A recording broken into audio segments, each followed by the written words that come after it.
Hi, everybody. It's Michelle Jackson here at the Black Ink Virtual Book Fair. And I'm so excited because I have an opportunity to introduce and to interview Mr. Kevin Powell, who has had an amazing life of writing and writing for some of the biggest names out there, from Vibe magazine to Rolling Stone to the Washington Post. I've seen articles of his floating from one newspaper, one magazine to another. But he is also the author of 14 books and a book that we are going to talk about today, The Education of Kevin Powell, A Boy's Journey into Manhood. If you haven't picked this book up, you need to, especially if you are the mother of a Black boy, like I am. This book has really enlightened me. It has really taught me to prepare myself for the things that young Black men deal with. And I'm so excited to have him here so that we could talk about not only his book, but his writing, his career, his life as a whole. So let's welcome him to the screen. Hi, Hey, Kevin. How you doing? good morning. I want a t-shirt. I just realized what you're wearing. That's a dope t-shirt. Yeah, all right. I'm gonna get you one of those. That'd be All great. right. That'd be great. Gotta have the Thank you, merchandise. thank you so much for being with us here at the Black Ink Virtual Book Fair. I know that you are in another state doing some great things for some great people, and so for those of you, we did have to record this, but however, Kevin will be in and out hopefully of the programs to answer any questions that may come up, or we'll get him those questions on Monday, and he can answer them for you. So you are on the Black Writers Workspace page, and that means a great deal to me because you're someone who's been writing for a really long time. And when I set up this page or this group on Facebook, I thought I would have 15 friends who wrote books, and we've probably collectively sold 200. And now I've got 12,000 people on the page and writers like you who are doing some amazing things. So I'm going to give you a second. Tell us about who you are. And then we're going to get into your book. Sometimes this is the hardest question I ask because a lot of people get very modest, but I don't want you to be modest. I want you to really tell us about some of the things that you've done through your life. Well, I mean, first of all, thank you and all praises due to God. I just need to say that I'm so clear that I wouldn't be here if it wasn't for God, my mother, my single mother. Shout out to Black mothers always, and all the folks who've come before us as writers. I came to your group. I need to say this because of the name of the group. I think it's so important what you're doing. I support it 1000%. And I firmly believe that if we've been blessed as writers or artists or creative people of any profession, we have a responsibility to give back. And so I try to respond to things and throw in some of my thoughts as a writer. I've written 14 books. My 15th book will be out, my poetry collection, December 2021, 22. I'm sorry, next year. And then a biography of Tupac Shakur, my 16th book, will be out in the fall of 2023. I've been writing a very long time. My mother has an eighth grade education. She's from South Carolina. Shout out to all the folks down south, Louisiana, South Carolina, Georgia, Florida, all of it. And you know, Michelle, that our Black Southern tradition includes great storytelling, great storytelling. So imagine me growing up with the stories of my mother, my aunties, my uncle, my grandmother, my grandfather, going back and forth between the North, where I was born and raised in New Jersey, to the South. That had a profound effect on me.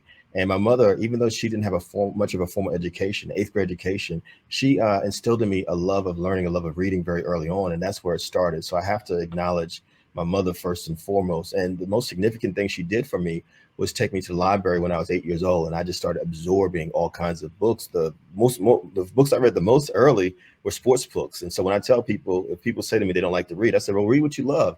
I didn't know that there was something called poetry or fiction or any of that when I started as a kid. Over the course of a couple of years going back and forth to the library, I found my way to fiction. I wrote a lot of fiction in high school. I thought I was going to be a fiction writer, and eventually I became a journalist. And I literally got my first check as a writer when I was only 20 years old, when I was still in college, And I want to say to people, it doesn't matter if you start younger or older. I was 20. Toni Morrison published her first novel when she was 40. And so I want people to Mhm. think about that. We have people in the workshop that I lead who are in their 70s and 80s. And I'm sure that you got folks who are elders in your group as well. And I just want to encourage people. I studied other writers. My favorite writer of all time is Langston Hughes. Who was born in 1902, died in 1967. This man wrote poetry, fiction, commercials, theater, songs, jingles. I mean, you name it, he did it. And what I got from Langston is that you can have a life as a writer. You can have a life as a writer. You can do it for yourself. And I've been blessed. I write poetry. I've been a news reporter. I've been a music journalist, a cultural critic. I'm working on a play right now, The Education of Kevin Powell. We have a script for it that is going to either be a TV show or a film. You just have to write. And so I just want to encourage folks. Is it easy? No. Have I had ups and downs through the years? Absolutely. But, there's no greater reward than doing what you absolutely love and feeling that your story is important. And we all have stories that we need to tell, which is, again, why I support your space, because this is important, what you're doing to encourage people to write. Thank you so much for what you're saying about the Black Writers Workspace. That was the whole point of it. I'm a military wife. I've moved around my whole life. I'm from Alabama. I grew up in the projects. I always wanted a community of artists. I was a lover of the Black art movement and Maya. And when she would talk about being in New York, surrounded by all these great entertainers and actors and writers, and I always wanted that. But when you're moving around and you're not in one city for more than 4 or 5 years, it was very hard to create that type of experience for myself. However, I never thought about doing it on Facebook or on social media. And then when Floyd was murdered, it really changed a lot about how I saw myself and what I wanted to do as a writer. I've written 2 books, but I was just like, you know what? I want to connect with more writers because it's hard to write. It is hard to get the notoriety and to make the money that we want to make sometimes. Now, I have a PR firm, so I know how to make money writing, but it has been an experience. So there's a lot of things you said that I want to tackle, including your mother, who, I have a huge heart for mothers, as you could tell. And I want to get to that. But I read your book, and I tell you, The Education of Kevin Powell was an education for me as a mom. And I want to dissect it some. And I want, of course, to talk about, as we dissect the book, what you were experiencing as a writer during that time, because throughout this entire period, with the exception of your younger years, you were doing some amazing work as a writer and an activist, but what I love about this book, and it's very raw and it's very honest. Okay. So much so until I had to ask myself, like, my first question for you is, like, what made this book a priority to write? I mean, you talk about things in the book that are very personal. You talk about poverty, and we're going to talk a little bit about that. You talk about going into manhood and not really knowing how to be a man because you didn't have those types of mentors. You talk about issues with women where you were physically abusive at one point and you had to overcome those things. What was that main thing, the main priority for you that you said, this needs to be delivered to the world at this point in my life? Wow. Great question. I mean, first of all, thank your husband. Thank you for the service to the service. Thank you for your service. Pardon me. I need to say that. Number 2, you mentioned the name Maya Angelou. Her first autobiography, I Know Why the Caged Bird Sings, Malcolm X's, the autobiography of Malcolm X, Perry Thomas's Down These Mean Streets. These are some of the books that touched my life when I was coming up and trying to find my voice as a writer. And the thing is, if you're going to write an autobiography, or what some people call a memoir, and so we have to make a distinction. Autobiography is kind of like what you describe in my book. You just put it all out there. A memoir oftentimes deals with a piece of one's life. You know what I'm saying? But for me, you have to tell the truth. Being a writer, you have to be a truth teller. A writer's a truth teller. A writer's a memory keeper. Writing is about healing, in my humble opinion. Right? Writing is about confronting things. Writing is about making art out of things that might not be pleasant or comfortable, but hopefully out of the stories that we're reading, digesting. I mean, think about when we talk about Maya Angelou and how, because of what she experienced as a girl, the sexual violence she experienced, how she went mute, silent for a couple of years. This woman who had one of the most incredible voices, speaking voices, poetry voices, one of our greatest writers ever. I mean, think about what that meant to people when she started to tell her stories. And so I knew I had to tell the truth. It had been burning in me since I was a kid, because when you're growing up, we just went from Jersey City, where I was born and raised, to South Carolina and back. I didn't know that there was poverty everywhere. I didn't know that there was similar stories. Like, now I know, Black folks in Louisiana have similarities. Black folks in South Carolina have similarities to Black folks in Texas. because of not traveling, which was tied to our poverty. I didn't know those things, you know what I mean? And unfortunately, the school system that I went to, I was a strong student because my mama did not tolerate no bad grades, no bad grades. I did very well in school, but wasn't introduced. I didn't know Black writers existed until I got to Mhm. college. Until I got to college because of a financial aid package, as you know from the book. And so I wrote the book because we have to tell the stories that may not be out there. And for me, particularly for those of us who are born after the civil rights movement, if you're born in the late 60s, the 70s, the 80s, even the 90s, our perspectives are different than our parents and grandparents who were born in the 30s, the 40s, the 50s. And we have to tell those stories. Like, what was it like for us growing up? What was it like for you to move around from place to place, even as an adult? How did that shape you? How did it form you? So I knew that I had to tell the truth. I knew that I couldn't write anything else significant, including the Tupac Shakur biography that's coming. Because I was like, how could I tackle Tupac's life in a biography? I haven't even tackled my life yet. You know what I mean? Mhm. I'm like, I need to make peace with my stuff first. And I'll tell you, this is important to say, Michelle. In writing that book, a couple things happened that changed my life. One, I got to go to Africa for the first time, which if folks are able to do so financially, I highly recommend Black folks do that, just to go and experience where our ancestors came from if you are of African descent, if you're a Black person. Number two, in the course of writing that book, I found out that my father had died almost a decade before, and I found his family and I found them and I showed up there, and that's the last chapter of the book is, and it was profound because I had to make peace with that. I had to forgive Mhm. my father, even though he was not longer with us. And I also had to know the other side of where I came from, and so writing also takes us on a journey, and it's a deep dive to write. It's a deep dive to write. You could write surface stuff. That's not, if that's what you're into, but I feel like the greatest writing, I mean, there's a reason why, Michelle, you said Maya Angelou. There's a reason why I'll say Greg Mhm. Tate, Bell Hooks, why I'll say Toni Morrison, Alice Walker. There's a reason why I'll say Langston Hughes, Zora Neale Hurston. There's even a reason why it's the songs of Smokey Robinson, who I think is not just a great songwriter, but one of our greatest poets, still touch Mhm. me to this day because Smokey's songs penetrate. There's a reason why we love Nina Simone. You're from Mhm. Louisiana. Think about the poetry of the second line. Think about the poetry of jazz that y'all gave us. There's a depth to the culture of people of Louisiana, of New Orleans, that is inexplainable, but at the same time, it's been all over the world because it moves souls, and that's what writing should do, and that's what I try to do with the education of Kevin Powell. Move souls. Yes, ma'am. Great. That's beautiful. Your story parallel my story a lot in the very beginning of your book, almost so much until it scared me a bit because I'm growing up in Alabama Mm, in public housing, mm. living with my mother who's raising four kids, Wow, and God bless her. I am a lover of books. Okay, I've Mm, got books in every room. I'm reading Dick Gregory, Richard Wright. I'm mm. reading the first book of meaning that I've ever read was the autobiography of Malcolm X, which Wow. completely changed my life. Very similar to yours when you talked about that. That changed everything about how I saw myself. But the difference is I was in Alabama where I am not around all these amazing, opportunities to become this strong activist the way you were in New York at that time of my life. Everybody I knew kept their head down and working, and so when I decided I wanted to be a writer, I didn't have a lot of people I can kind of turn to and say, hey, I want to be a writer. It was like, oh, okay. Now, mind you, I grew up in a house that was very creative. My brothers were artists. They were making clothes. They were drawing. One of my brothers was winning every art competition in the city. Wow. But we didn't understand success the way I understand it now. It seemed Mm, very daunting because success in itself can be very scary. So let's start at the beginning of the book, which my first thing for you is what I call the poverty weight.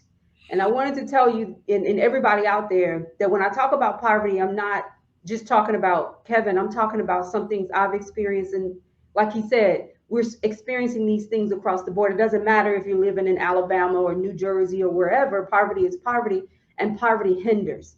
yes. But this idea of the poverty weight for me is, and I had to kind of laugh about it. I was like, when you're poor, you're always waiting on something, right? You're waiting on the welfare check, the child support check, Yes, social workers, the government cheese to come. that's right. You're waiting to see if you're gonna be able to make them bills at the end of the month. Hmm. Hmm. There is this thing. You're waiting on layaway. Oh, I know a lot of people can understand that. Wait, it's Christmas time. The wait. That wait does something to you. How did you tuck that away to move forward? Because the wait is you're not moving forward. Yeah. And there are so many things, especially in a marginalized community, that keeps you in that weight. But it can almost become what you think is the norm. I think that's how a lot of people stay in poverty, is that they think that is the norm. But you broke that. And it took you a lot to move beyond it, just like it took me a lot to move beyond it. I had to make decisions that people didn't understand. I went to the University of Alabama instead of an Mhm. HBCU, where I Wow. was expected to go to an HBCU. I went to a school where I knew I wasn't going to be, welcome with open arms. And I saw the Confederate flags hanging out of windows. Mhm. And to this day, I still have a debate with people about why I went to UA.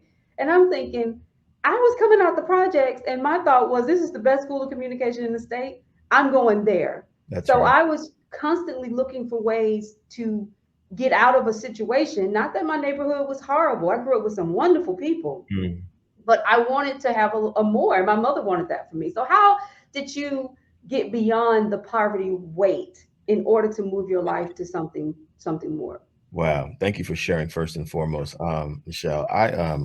You mentioned violence earlier. I was the victim of violence growing up, and I ended up becoming, when I was younger, violent myself, as you said. It's a learned behavior. But what I've realized as an adult, particularly as I was writing The Education of Kevin Powell, and as I've talked about working class people, poor people, and not just Black folks, but white folks, Latinx folks, Native American folks, Asian folks, poverty is a form of violence. Poverty is a form of violence. It does something to us financially. We know what that is. I mean, I smiled as you were talking about government cheese. Boy, I have memories waiting on that welfare check. I remember all of that. First of the month that was like Mother's Day every month for Mm-hmm. us. You know what I'm saying? But it also does something to us spiritually. It does something to us emotionally. You know what I mean? To the point where you start to put limitations on yourself. And what you and I have in common, and as I'm listening to you, I'm just so thrilled to be doing this conversation with you, is that we were able to develop an imagination in spite of the poverty. And part of the way we developed that imagination was from our mamas. Black mothers, again, are magic. Black women are magic. Black women are magic. Black mothers are magical, making miracles happen, as Tupac said in Dear Mama. But at the same time, also, we were reading. And even though I didn't physically go anywhere much, when I was reading things, it would take my mind to places. And so I began to understand there's something else out there. I don't know how I'm Mm-hmm. gonna get there, but I'm going to get there. I mean, look, Michelle, I grew up so poor. I didn't get on a plane until I was 24. But since then, half my life later, I've been to all 50 states in this country and 5 of the 7 continents because of the work that I do, but also because once I got past what the limitations of poverty had done to me, like you're supposed to be in this one place in Alabama, this one place in New Jersey, this one place wherever you are, and that's it. And I was like, man, the whole world belongs to me. The whole country belongs to me. You know what I mean? And I think that, you're right about that weight, because also what I have carried around, honestly, I think you could relate to this, is what I call survivor's guilt. Like, why God? Mm, Why God yes. was I able to do this? And then there's sisters and brothers, people in our community who Mm-hmm. ended up dead or incarcerated or being Mm-hmm. teen parents and not being able to get out of the financial holes that they were put into when they were born. Why me, God? And then I realized, Michelle, no, we're all equals. We're all equals. But you have a calling. I have a calling to not only be voices for ourselves, and this is for all the writers in the Black Writers Workspace, but if you're blessed to get through the circumstances you've been through, to be able to put it down and document it, you also have the calling to be a voice for all the folks who'll never be able to speak for themselves. That's what kept me going through the hardest parts of my life. Kevin, Mm-hmm. you have to speak for all those folks in Louisiana, South Carolina, New Jersey, New York, California, wherever people are who have struggled, you have to represent them. That's what it is. And you're absolutely correct. That's exactly how I feel. I do have survivors guilt, and I wish we could have a whole conversation about that, because I think in itself is something people who've been able to overcome some things. You struggle with it, and sometimes people don't understand that, but you really do struggle with it. I appreciate the honesty, and I appreciate your ability to be so transparent in this book. It was uncomfortable at times. And then it was very comical at times. When you talked about Reverend Ike, Yes, oh my God, everybody in the neighborhood was given to Reverend Ike. And it's so everybody. funny because you're in New Jersey, I'm in Alabama, I'm in right outside of Birmingham, and we're having this same experience with what poverty looked like, but also the good of people, the kindness of people, the struggle, and the way books influenced everything. Like when I sat on my porch and I read a book, I Mm. was in that book. I Mm. was, Octavia Butler and Kendrick. I mean, Yes. I was, you know, BB Moore Campbell, in Your Blues Ain't Like Mine. I was all these characters created by these writers, and my world was so expansive Mm. because of that. My mother was kind of a homebody more so, and I was the one who wanted to go to the ballets and the plays, and I was very artsy. I was very creative, and I know that all of that came from from writing and from Yeah. reading. That's So thank you that's for that. The next topic, we got to talk about you becoming a man, huh. which is what this book is really all about, a boy's journey into manhood. I am Yeah. raising a 15-year-old with my husband. I love my son to death. And recently I realized that I don't know nothing about Yeah. becoming a man. I had that moment of like, I can teach him how to be kind and a good person, and I can lead him to God, and how to tie his shoes, but manhood eludes me. I am not a man, and your book really explains that so well. And you had a lot of missteps in life. And this is why it's so important for parents to read your book, and young men and men in general to read your book. You had missteps. You did things that could have led you to prison. You did Yes. things that could have led you to the grave. Yes. You did things that literally, for some men, some people in general, was the end of the road for them. You Mm. were having some tough relationships with women, and that happens. You were stealing. You got kicked out of Rutgers. There were things that you did, but what was that moment where you knew, okay, I've got to make a change?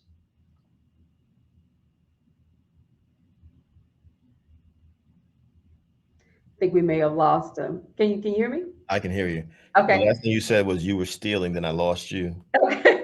You were still, you were making some missteps, Yeah. but you overcame those things. What was that moment when you knew that you Well, needed to make a change? Mhm. I'm loving this conversation, and I'll tell you, I will volunteer to do another conversation with you, a couple of them next year, if you'd like, or next couple of years. This is really rich what we're doing, and I appreciate you. I want to first say this because it's something that we say a lot. I just feel like I need to say this. One, we need, you didn't say it, but I need to put it out there. We need to stop saying that black men or black boys are endangered. I think all of us are endangered, no matter who we are as black people, because of the That's society we true. live in and what it's done to people like Sandra Bland and Breonna Taylor and George Floyd, not just the men and the boys, but also the women and the girls. And my mama, as a single black woman, raising me by herself on welfare, food stamps, government cheese, rats, roaches all around us, she was endangered straight up with Mhm. a grade school education. Number two, I think it's important to say what you said about your son, how you're raising your son. You said, I want him to be kind. I want him to be a good person. I want him to know how to tie his shoes. Well, I believe you are actually teaching him how to be a man. And so I want to push back on that a little bit, because a lot of people say that black women cannot raise black boys to be black men. And that's actually not true, because my mama Mhm. did it. Now, if I'm honest about it, my mama would say to me when I was a teenager, because I was wild, Michelle. The book Mhm. is actually tame compared to some of the things that I was doing. I'm keeping it 1,000 with y'all. You know what I'm saying? My mother used to say to me, I don't think you're gonna make it. She would straight up say, Mhm. I don't think you're gonna make it. She was terrified of getting that call that her son in his teenage years or 20s was gonna be dead. You know what I mean? But what she instilled in me is what you instilling in your son. The spiritual, you said, you talked about God. The spiritual foundation was always there. But to this day, I pray every single day because of my mama. You know what I'm saying, sister. You know what Yes. I'm saying. Yes, The I do. power of prayer, of believing in something greater than yourself, what we call faith, that sustained me. The love of learning sustained me. And so my mama did the best that she could. And then when she passed me off to college at 18, you know what I mean? That's when I discovered the autobiography of Malcolm X, writing books. That's when I discovered Richard Wright's Black Boy, Claude Brown's Man Child in the Promised Land. I started especially gravitating toward black male writers because I was trying to find myself and all of that. And I think that, thank God that your husband is there, because we do need fathers or father figures in our communities. That's really important. I am not a biological father, but I have so many young people of all gender identities who come to me from around the country because I realize my responsibility, particularly the ones who don't have consistent male presence in their life, that I need to be there. But I think it takes a whole community. Honestly, Michelle, what would Yes. we be without Black women? What would we be without Black women? What would we be without Black women? And so, yes, we need to have fathers there without question, and even there's a documentary film that I'm directing right now, writing and producing about manhood. And we make it a point to honor men like your husband. We got a lot of Black fathers in this film. We're not going to do this film where we don't show no Black daddies. That's insane to act like Black fathers don't exist. But I also think what you said is important because it's like, how do I say, Michelle, you'll appreciate this as a fellow Southerner, you know what I mean? Alabama, Louisiana, all of it, even something as simple as making sure that young boy, if they got a plate of food to eat, making sure, Mm-hmm. that young boy gets a present for Christmas, whatever it is, that's actually contributing to their development and becoming men. They're seeing community practicing love toward them, you know what I mean, in different forms. And that's what I think about. That's what I think about. Like when my mom was raising me, we didn't have no money for haircuts on a weekly basis, but my mama would go to a barbershop. There was a Black man who's dead now, rest in peace, named Wade. He was also from the South. I forget which part, but guess what he did? You know what I mean? Knowing that my mama was raised me by herself, ain't had no husband in the house, there was no daddy figure for me at all. He would always wave her off. She never had to pay him. She would always try to offer Mm-hmm. money every week. And so all that actually contributed to me being a man. When I think about it, I saw an example of a man that was looking out for somebody in the community. Does Mm-hmm. that make sense? Yes, absolutely. My husband he tells me the same stories about men in his life. Now, his mother raised three boys. She did a fantastic job. My Yeah. mother did a fantastic job. But there Yes. were those men, and one was a barber who Yes.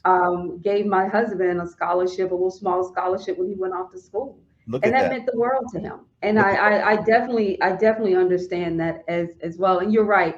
Black women do some amazing things. My mother, I didn't even know we were poor. I didn't even Mhm. know we were broke. I'm going to be honest with you. Yeah. I didn't. There were periods in my childhood where things would happen. Like I remember someone in school saying, you can't, why you don't have any money to go to on the field trip? And they were like, and I said, well, my mom doesn't have it. And they said, she don't have a bank account. And I remember Mm. thinking, bank account? What's that? What she had in her purse was what she had. Or in the The or bank in was the her bra or purse. in the bra. And it hit me. I was like, bank account? Like that was not even a conversation in my home. No, What my mother had on her was what was our family wealth. that's That it. was it. That was it. And so, Wow. but wonderful person, wonderful. My mother passed in 2005. God Absolutely bless her. wonderful God person. bless her. God bless her. So, and God bless your mother because Thank you. one of the things about the book that I enjoyed was reading about your relationship with her, Mm. although it was tough. Yeah. Your mother, she was hard on you in many ways. And you talk in a chapter about the number of whoopings that you Yeah. got and how intense it was and how, you had a strained relationship with her in many ways, but you understood that she was trying to overcome something that was so much bigger Yeah. Yeah. than you. And I Yeah. and I had to realize that too as I got older. It took me years to kind of take a seat down. I remember when I got my first apartment and had to pay my own bills. That was the moment I Mm. began to understand and appreciate my mother. Because I kept Yeah. saying every month these same bills showed up and she paid them herself, making That's little right. of nothing. So Mm. that is excellent that you talk about the impact that Black women have on raising men. And I do appreciate everything that you said about that. The next thing is activism. Let's Mm. talk about your activism. Um, I was envious of you, for two reasons. One was the ability, the opportunities that you found yourself in to get involved in things in events in our history that were so meaningful, that was taking place in New York City and Los Angeles, being able to go out there around the riots of Yeah. after the riots that took place in the 90s. There were so many different things that you were able to touch that I sat home and watched and dreamed about being a part of. And I'm also very jealous of you and your experiences with hip hop, but that's our next theme. So we're not going to go get ahead of ourselves. Um, you kind of grew up, peeling the layers, having to peel away the layers of poverty, as you got into college. And I love your Rutgers experience because it's almost like it's almost like you came back to yourself, Yeah. came back to your blackness, but you were at a white institution. Yeah. Now, I have poet laureate from from Alabama, who is also a part of the Black Ink. She's the first Black poet laureate for the state of Alabama, and she is the youngest. And she Incredible. talked about just that idea of coming back to your Blackness.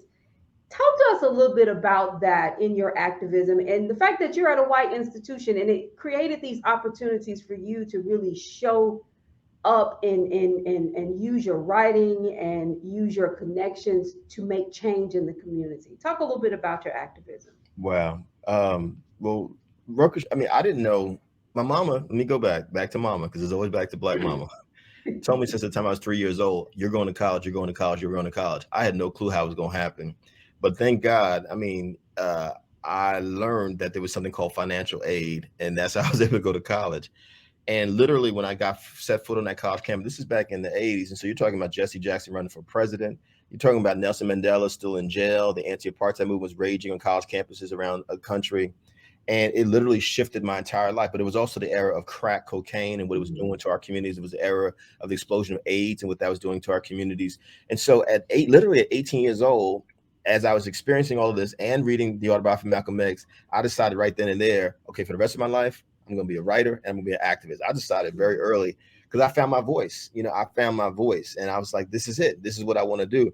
My mother thought I was nuts. I remember I came home for Thanksgiving break the first time, my first year in college, and I started talking to her about everything that I was experiencing. My mama was quiet, and then she said to me, "You remember what they did to Dr. King, right?" And just left it right there hanging. But I was okay with it because in becoming an activist and a writer, it helped me to understand, Michelle, my mother and my family, if that makes sense. You talked about the whoopings and things like that. Well, I began to understand it in two ways. One, there's the whole legacy of the global slave trade and what it did to Black people, the Middle Passage and slavery, how we were literally whooped, beaten in front of everybody on those plantations, and how that became internalized into our communities. We need to understand this. We need to understand this. Violence became normalized even inside of our communities. And so when you see the kind of things that happen, not just in our communities, but across the country with violence, well, the whole society was founded on violence. You know what I mean? That's important to say. But the flip side of it is I understood that my mother was saying to me, if you're not good inside of this household, if you're not good in school, someone may get you because of who you are, because of the color of your skin. So she was trying to prepare me the best she could with what she knew. And I think that's something important for us to understand as Black folks. Our parents were doing what they knew. They were doing the best they can with the tools that they had.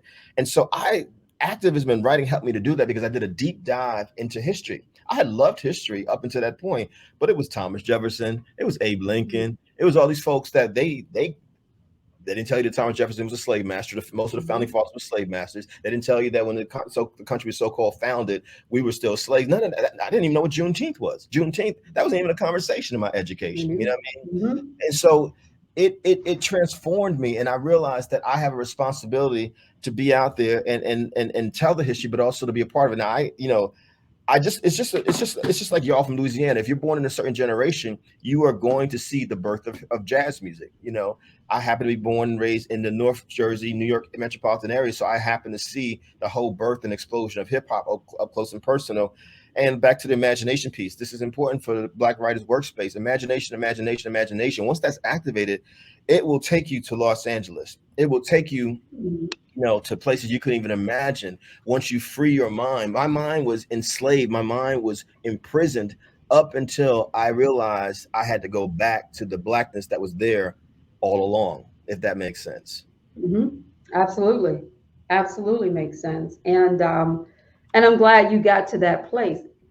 What's so wonderful about you and your work is that you stayed in that place. You don't veer No, from what you believe and what you feel in your activism, even when it was tough, even when people became angry with you for what you said and how you said it. And yeah. we haven't even talked about MTV and the real world. You were on the first episode and it was controversial and different First things season, like first that. season. Yeah. First season. And so it's very, it's good to see that when you activate it, you stayed in that space. And no one can say that I mean, I couldn't when from reading your book, Kevin's a sellout. He kind of jumped around to this, he did this. No, No, you really were very true to yourself in college, the things that you learned about, being an activist, you studied it, you worked around people, you talked about your experiences with Sister Soldier, your yeah, relationship with her. You had relationships, you were name dropping and name calling people that I was like, wow. Like I said, it made me envious because these are the people that I dreamt of being in their universe, in their space, being in the room when they were making key decisions. And you had that opportunity to do it, and you did not just let that become something you told your grandkids, hey, I was there, but I did nothing. You took it and said, I was there, I wrote about it, and I lived it. And that's what was so meaningful to me about that. but yeah, So, yeah. All praises due mhm. to God. Just all praises due to God. If I could just say this really quickly, I feel very blessed. I'm very humbled because in many ways inside of me is still the little boy from Jersey City whose mom is from South Carolina. I don't take that for granted that these are blessings that have been given to me, even in spite of the hardships. And it's not easy trying to figure out yourself as a writer, as an artist, and also trying to figure yourself out as a man. I mean, something I need to go back to what you said about your son. I realized later in life, the importance of kindness, of being a good person, the importance of peace and love and nonviolence and nonviolence and nonviolence in all forms and treating women as our equals, as our equals, which is what y'all are. You know what I mean?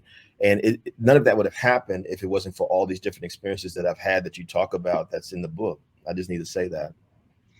And you weren't an angel.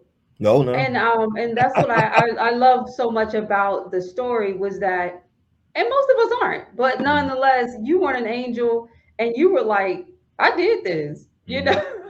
and you found yourself in police stations, and I really thought hard about when you and your friends were trying to steal something and you got caught, and Yeah, the police officer, I don't know if he was the chief, said, oh, yeah, wait a minute, you're in college, we're going to let you go because you're in college. That yeah, could have led you to jail. That could yes, have changed the whole trajectory of your life. And I just want people to think about the decisions that they make and the fact that there are some, what my husband and I we call them godfathers and godmothers, some people that just step up and do something that opens a door for you. You may not have yeah. ever seen that man again before, but he Huh. really did change. He gave you a second chance that we know, with looking at how our justice system is, could have been a really horrible situation for you. So I love that honesty. Now, this hip hop thing, all right? Don't let the pressing curl fool you. I grew up just like you. I'm 47. Hey, I grew up in the heart of hip hop, loved it. Grew up Mm, listening to Eric B. and Rakim and mm. KRS-One and Public Enemy. I was that girl. I memorized every Run Wow. DMC song and LL Cool J.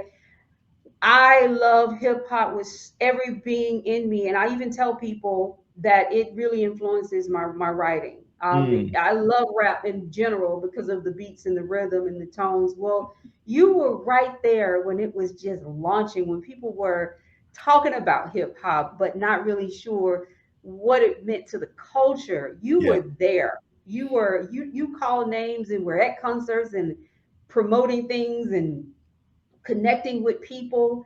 I mean, you wrote, you interviewed, and you're not writing a book on Tupac, but you have a very intimate relationship with Tupac. And you've written pieces on him, Snoop Dogg. You've written for Rolling Stones and Vibe magazine, and woo. Now, I have to take a step back and say, you and I both grew up, poor yeah, and not knowing what life would look like, and yours turned into so much because of you, because you stepped out. But I want to ask you about hip hop and mm, how it changed your personal story. I know you were an activist, I know you already had experiences, but then here is this new thing yeah. that was so different. I remember my mother would be like, turn all that music off. All they doing is banging. I remember, like, we would have to listen to it up under the pillow because she couldn't stand it. Salt and Pepper was talking about pushing it, and oh boy, I had to get a whole sex talk about that. I was like, Mama, it's just a song. So talk to us about hip hop and how it changed your personal story Well, or influenced it. all your questions are wonderful. I'm really enjoying this conversation. I got to tell you. It's important to say this because for historical context, for all of us writers out there, thinkers out there, and Black Writers Workspace and beyond, um, the same people that Dr. King in 1967 and 1968, which is the year he was killed, told us not to forget poor people. People need to go back and read his Vietnam War speech, April 4th, 1967, 1 year to the day he was assassinated, April 4th, 68. He talked about how we were sending poor blacks and poor whites to fight poor yellow people, poor Asian folks in a place called Vietnam. This is the beginning of him launching something called the Poor People's Campaign. Why was he in Memphis, Tennessee, where he was killed? He was working with working class poor folks, sanitation workers, those men who wore those famous signs in the protest, "I am a man," which we recreate in the documentary film that I'm doing right now that's coming out next year about Black manhood. The same poor people Dr. King told us not to forget are the same people who created hip hop. Poor African Americans, poor Latinx folks, poor West Indian folks in New York City, specifically the Bronx, New York, and parts of what we call Uptown Manhattan or Harlem, famously Harlem. And what is hip hop? It's the same thing with Black folks, period. Making something out of nothing, one. Number two, winning on your own terms. Two turntables, a microphone, some cardboard, linoleum to dance, some spray paint or magic markers to write your names on walls, on subway trains, what you will. And look at it. Here we are, literally your entire lifetime, there's been hip hop. You know what I'm saying? Most of my lifetime, there's been hip hop. And how did it influence me? The same way the blues influenced the writings of Zora Neale Hurston and Langston Hughes, the same way jazz music influenced the writings of Sonia Sanchez and Maya Angelou and Nikki Giovanni and Amiri Baraka. And so there's a whole wave of us who have come up in the hip hop era. You're right, Michelle. We write like we spitting rhymes on this joint. You know what I'm saying? We're writing like we're cutting and scratching like a DJ. Like we sample things. You know what I mean? It's the way we speak. And so it's huge to my life, and it's like it's our culture. And it's important to say that hip hop is not just one generation; it's literally multiple generations. You got people who in their 50s and 60s who are hip hop heads. You got people in their 30s and 40s who are hip hop heads. You got people in their 20s who are hip hop heads. You got your son at 15 who's a hip hop head. You know what I mean? And what's also fascinating to me about hip hop is the culture where I can go speak at a school. Like I go to, pre-COVID, and now that COVID is, people are kind of opening up.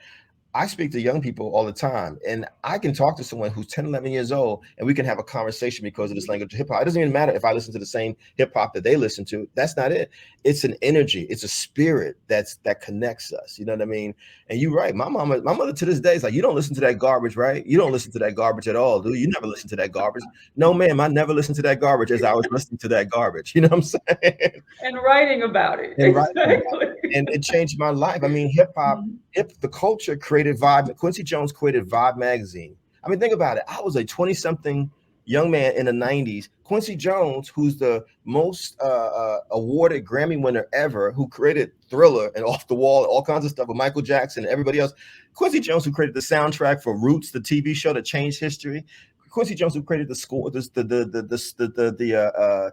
music for Sanford and Son, all kinds of TV shows. I'm writing for Quincy Jones's Vibe magazine.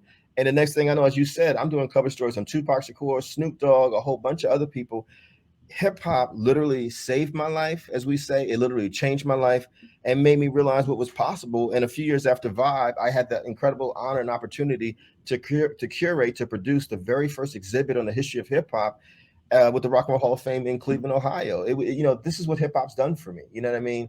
And I owe it to the culture. So I give back. I always honor the pioneers, the legends, Kool Herc, Grandmaster Flash, Salt and Peppers. You mentioned MC Light, Queen Latifah, all the folks who came and paved the way. It's important to say that. What is hip hop? It's Serena Williams at Wimbledon or the U.S. Open, crip walking, dancing doing a hip hop step. You know what I'm saying? It's there's no, when you think about popular culture, people say this, they say keep it 100, they say, you know what I'm saying?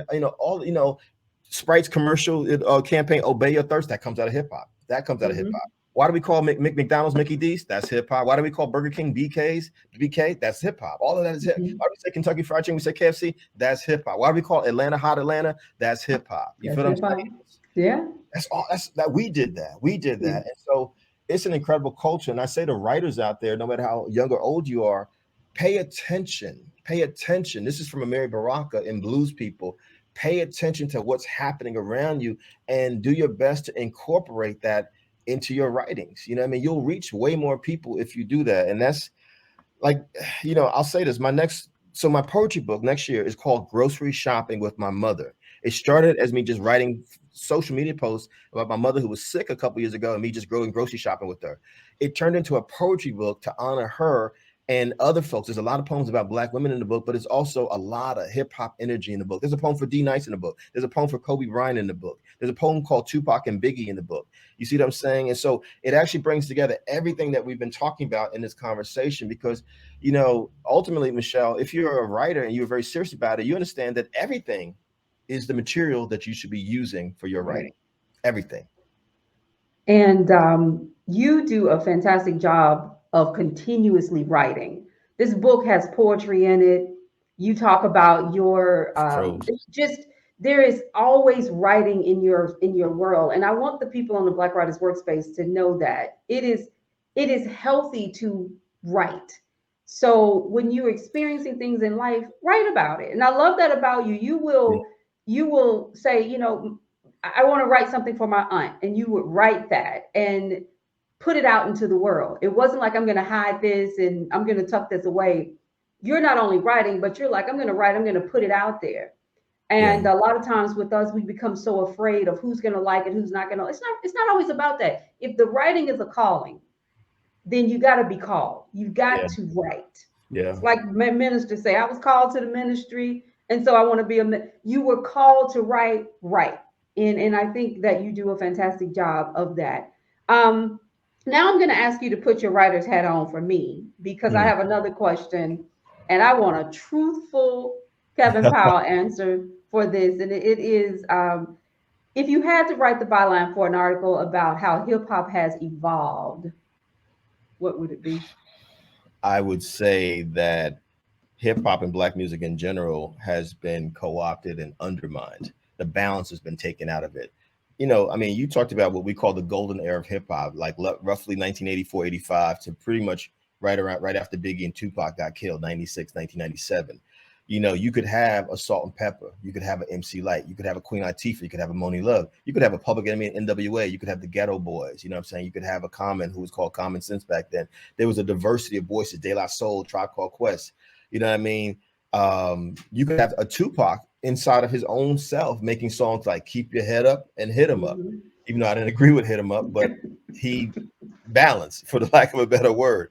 What's been lost, you know, in the industry, and I think it's been intentional, is this kind of dumbing down of the culture of our music. Because I mean, you again, you know, you have roots in the South because you know what gospel music, spirituals mean to Black Mhm. people. You know what blues and rhythm and blues and soul music means to Black people. I mean, some of the greatest music we've ever recorded came out of Louisiana and Alabama. We know this. We know this history.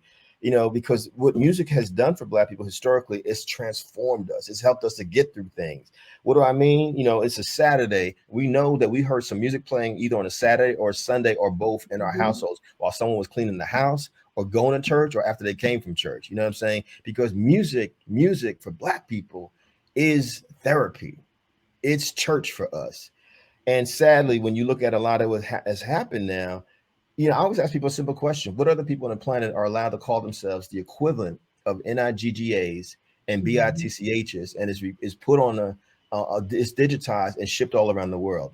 What Mhm. other people are now allowed over the last 20 plus years to just promote some of the worst kinds of self hatred we've seen since slavery and the minstrel shows? You know what I mean? And blackface. You know what I'm saying? And that's, I'm not going to call out any names, but there's a reason why we yearn for a Kendrick Lamar's new album. It's been a few years because Kendrick represents something different. It's the reason why we yearn for a J. Cole. We're like, yes, you know what I'm saying? Just give Mhm. us some balance.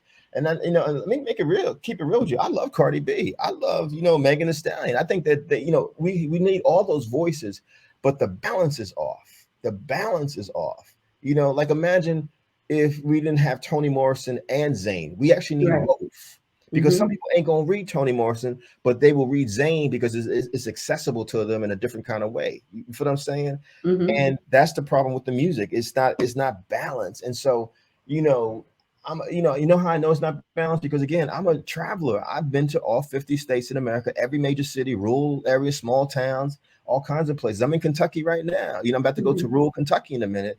And when you hear people saying the same story, everywhere I go, everybody's referring to themselves as NIGGAs, Mhm. straight up. I'm like, yo, you can't tell me that's not a certain kind of programming and brainwashing Yes. through the one art form that we've had that used to be about lifting us up, which is our music. Black folks have always cursed. We've had Richard Pryor, we've had Yes. Red Fox, we've had all. I mean, my mama. I mean, if I can keep it real, my mama is a wonderful Christian. Oh my God, she quotes God all the time. Jesus this, Jesus that, Bible this, Bible that. My mama curses worse than Richard Pryor, Chris Rock, and Dave Chappelle put together. Straight up. But you know what that's called, Michelle? Balance. You know what Exactly. That is funny. I won't even go into this hip hop evolution with you because it will take us another hour of a That's another conversation. combo. I will say I 100% agree with everything that you said about this evolution. When did you write and publish your book? Oh, this the education Kevin Powell. Hmm. Yes. 2015. Oh my God, I need to say something really important because this is for the Black Writers Workspace. All the stuff you talked about, how I was talking about hip hop history, this is why reading is important. I got that from reading the autobiography of Malcolm X because if y'all remember, anyone who's read the autobiography of Malcolm X, he talked about being friends with Billie Holiday. He talked about Hmm. Count Basie. He talked about Cab Calloway. He talked about Red Fox. And so I said, man, I want to put in my book like the history of hip hop that I experienced through my eyes. Hmm. My original editor was a wonderful Black sister named Malika Dara with Simon Schuster. Wonderful editor. At some point, she got let go, and I was given an editor who was an elderly white woman. The race part is not necessarily that important if you're woke, if you actually have Hmm. cultural competency. This elderly white woman editor did not. Guess what she did, Michelle? She edited my book and all the stuff that you're citing in the education of Kevin Powell about that rich history about Sister Soldier, activism, Hmm. hip hop. She cut it out of the book. Oh my goodness. You No. know, you I am the son of my mama, which means I put it back in the book. No, you did. I can't believe that, but that's a good story to tell right there. There are a lot of similarities between your book and the autobiography of Malcolm X. I thought about that when you went to Africa and when he went to Mm, Mecca and the way you felt when you came home yeah, about your people. And so there were some things there that I really could connect with, and I saw how how his life story and how it was written influenced your the way your book was written. The reason I ask you about when the book was published, 2015, is that it was before Black Lives Matter in some ways have become so positively known. Now, when yeah, Black Lives Matter first came out, a lot of us were kind of shaking our heads to yeah. some of the antics, and now we celebrate the fact that they got out in those streets and did some amazing things. But in your opinion, with all the work that you've done when it comes to activism, what type of advice would you say, what would you give, or how would you continue this conversation? Someone on the page wrote a blog post about the fact that he was an older gentleman in the church, and he was like, okay, you guys came to us and wanted us to them being Black Lives Matter to kind of step aside, saying, you're the old way of doing things, we want to do this in a new way, a positive way, but yet in a way that's more in your face, and making sure that those who are out there who don't believe, who aren't doing the right thing when it comes to race and race relations, we're going to, shine the light on them, and we're going to get to the bottom and get things fixed. And he was saying, okay, we stepped aside, but where are you now? So Yeah, what do you have to say about that? I mean, that's a great what's your question, comments Michelle. about it? Hmm. Michelle, that's MJ. That's a great question. First, let me say this because there's no one path to Black empowerment. There's no one path to freedom for all of us, justice for all of us, equality for all of us. And you can tell when people don't hashtag read, study, or travel, and not just travel physically like I have, but also back to the imagination, because they think what they're doing in 2020, 2021 is new and we ain't doing it the old way. I'm like, y'all don't know none. Have you not watched Eyes on the Prize, Hmm. the 14, 15-part documentary series on the history of the civil rights movement, which includes the Black Panther Party, includes Malcolm X, includes the Hmm. Black Power movement, all of that? All this, nothing is new. Do you not know anything about the Garvey movement? Do you not know anything about Ida B. Wells, an amazing Black woman writer over 100 years ago who was challenging lynching as she was getting death threats all over the place? Have you never heard of Harriet Tubman, Sojourner Truth, Frederick Douglass, Du Bois? Do you not know who these people are? Our responsibility is to know history and bringing it back to hip hop, Michelle, then to remix it and make it something fresh and not to diss something. What do we need to do? We need to support Black Writers Workspace. Why? Because one of the things that we have to do is create institutions, organizations, businesses, movements This is what Black Writers Workspace is to me. Mm-hmm. 12,000 people. This is a movement. This is an energy that you create. And this space that you created is as important as me and other folks being out there protesting in the streets. It's not an either or, it's both. Because who's going to talk about what's happening in the streets if we ain't got no writers, dancers, right. filmmakers? You feel what I'm saying? Yes. You feel what I'm saying, sister? And so we got to stop going backwards, and we got to stop disrespecting elders. You know what I mean? Do I agree with everything my mama says? Definitely, absolutely, indubitably, nah, son, no. My mom's be bugging. However, I honor my mother because she was born in 1943. She done seen some things I didn't see. You feel what I'm saying? And so when she says to me, when I was in the first season of Real World and I was having arguments with the white folks on the show, she responded in a certain kind of way. I had to understand she was responding from the world that she grew up in. You know what I mean? I can't diss that. I'm like, she has memories of people like Emmett Till being killed. She was 12 years old when Emmett Till got killed. And I think that we need everything. We need folks to protest in the streets, but we also need people who are writers, who are creative people. We also need people who are business owners. We need people who are financially competent. You know, bring it back to your mother and my mother. We didn't realize when we were growing up, Michelle, that we were poor at the level of the poverty, but we also didn't realize that our mothers were financial advisors. They were bankers. They were accountants. And my mother, now almost 80 years old, has zero debt. There's wisdom in that. Mama, how did you do that when you made no money? You know what I'm saying? And so, you know, we need people who vote on a regular basis. You mean, you know, you're in Louisiana, you know, you were born in Alabama. I mean, it's like, you know, we can't just vote for the presidential election. We can't just get excited because it's someone like Stacey Abrams or Barack Obama is someone that we're like excited about. We got to vote in every single local election because that matters. That matters. We got to participate in our public school system, whether you got kids or not. And so when I say hashtag read, study, travel, I also say hashtag KNOW, know, vote and organize. And what you have done, you know, you may not see it like this, but why did I come to Black Writers Workspace? One, the name. Two, I saw all this interesting and fascinating information be exchanged, and the humanity of the writers in your space generally trying to figure out this thing called writing. I'm like, well, maybe there's something I can offer. But the most important thing, you were organizing people. You were bringing people together, and you had created, what do we need to do? We got to create spaces of empowerment. You know what I mean? And so it's that's what activism is. If we think it's just being out in the streets, I mean, Sonia Sanchez, I believe, y'all can look it up, had a poem back in the day where she just said white MF, white MF, white MF, white MF over and over again, just cursing out white folks, right? And then when the poem was over, she said, now that we got that out of our system, what y'all gonna do? What you gonna do? Oh my gosh. Excellent. Excellent. Kevin, this has been an amazing conversation. I am full. And I would love to talk longer. And at some point we definitely need to reconnect because I'm saying I've talked a lot about your book, but I haven't given any spoilers. I mean, I really want people to know there is so much in this book. What we talked about is just on the surface in some ways, but getting in there and really dissecting the book has been very helpful for me as a mother, and it has been helpful for me as a writer. I love your writing style. What's your son's name? Jaden. His name is Jaden. Tell Jaden I said peace, and that he's a genius. Our children are geniuses. Our children are geniuses. Absolutely. And I totally agree. So we're going to give you the final word on just giving us just something to lift us this day as we get through the Black Ink Virtual Book Fair. I mean, you know, I love y'all. I love you, Michelle. I love all of y'all. I appreciate y'all. This has been a tough week for me, y'all. We lost the writer, Greg Tate. Please look him up if you don't know who he is. Check out his book, Flyboy and the Buttermilk. One of his books is the first one he did. And like I said, I'm here in Kentucky to pay homage to another Black writer. I can't say who it is right now, but it's a real difficult moment. Don't take your lives for granted. You know, you are geniuses. We're geniuses. We are geniuses. I know what this world has done to us.